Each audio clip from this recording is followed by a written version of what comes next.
Easter is just around the corner makes me really happy. Please welcome Shoana Jensen with a great project, a DIY project, to make your Easter just that much more fun. Yes. Easter crafts can be just as, I think for me, it's second to the Christmas crafts. Like Easter crafts, there's so many to do and lots of fun to be had. And lots of color. Lots of color. And it's the first, with. you know, we're bringing all these nice, bright spring colors in. So let's have some fun with them. Just like your shirt, which is very nice. Yeah, so look at all of these beautiful eggs. You know, you hear Easter eggs and you think things can go terribly kitschy, or it can be really nice. And I think this is a beautiful way to do your Easter eggs. Thanks, these are great, and they can be done in all these bright colors, but if you're a more, you know, sophisticated or conservative person, you could easily make these with, you know, browns and golds and dark greens. So match your decor. I did color for fun because I'm desperately needing spring and color. But they're really easy to make, and this is kid-friendly and family-friendly, you know, adult-friendly. So what you need is embroidery string. Sometimes craft stores label it as craft string. But you know, you could use a thin gauge wool or something like that. Just I advise a natural fiber. Don't go with a nylon because it needs to absorb liquid. Then we're going with a balloon.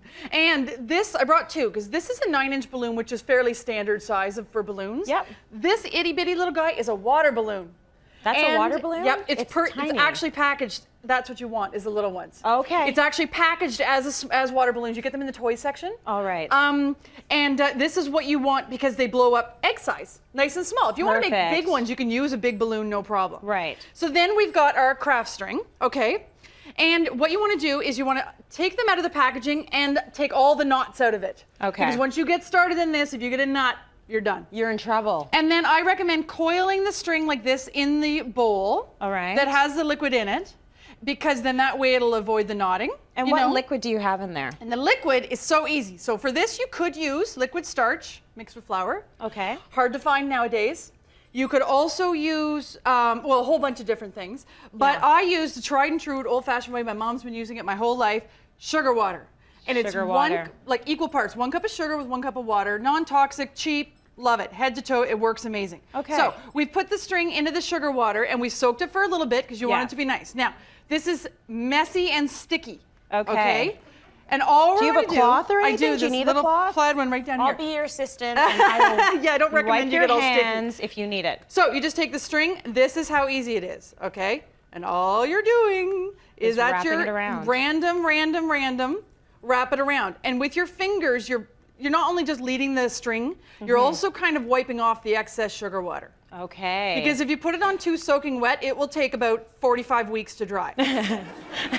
Ballpark, give or take a week or two. Around there. So it should be done by Christmas. So on that note, they will take a long time to dry.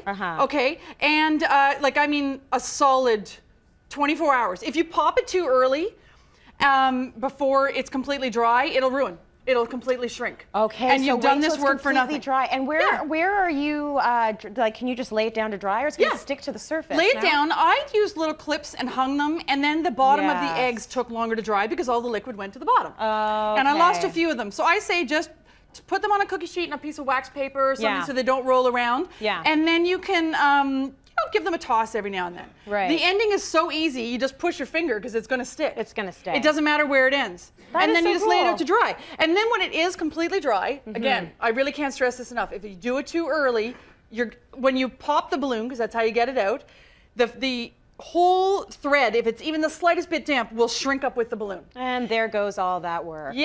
It's not that hard, but it's a bummer when you put the time into it. You know.